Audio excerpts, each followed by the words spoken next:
Rex on the beat.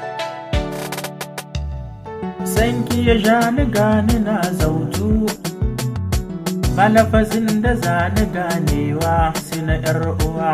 Kanki na fara baitukan kauna, kin ji yar uwa. Silar haka ne ya zama awakata ne kalan kuwa. Babu macen da za ta mun burga, tunda a sanki an kamar riga ba ni makuwa.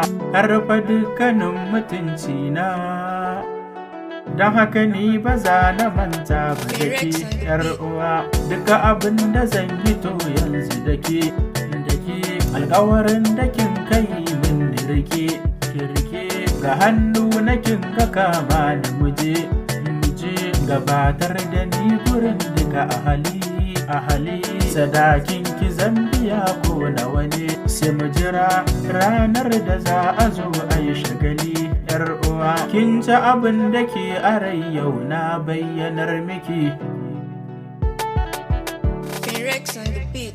Aure na ki ne muradina yar uwa, wanda ya so ki yayi mun kara gaskiya. Karamcin da kin kamin ya zan in biya, kin karbe ni lokacin banda taro banda sifar da za a kalla a gani. Ni zama zan yi da ke a tare ko ba ki gani. Damuna kaga zuwanta ne yake sanya ruwa a rayuwa, bani bari ina da rai ki damuwa.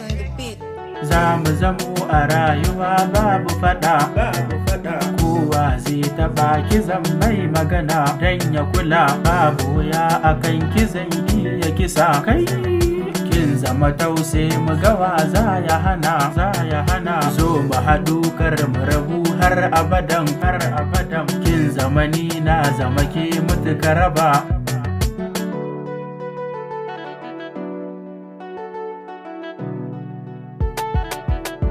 Rex on the beat.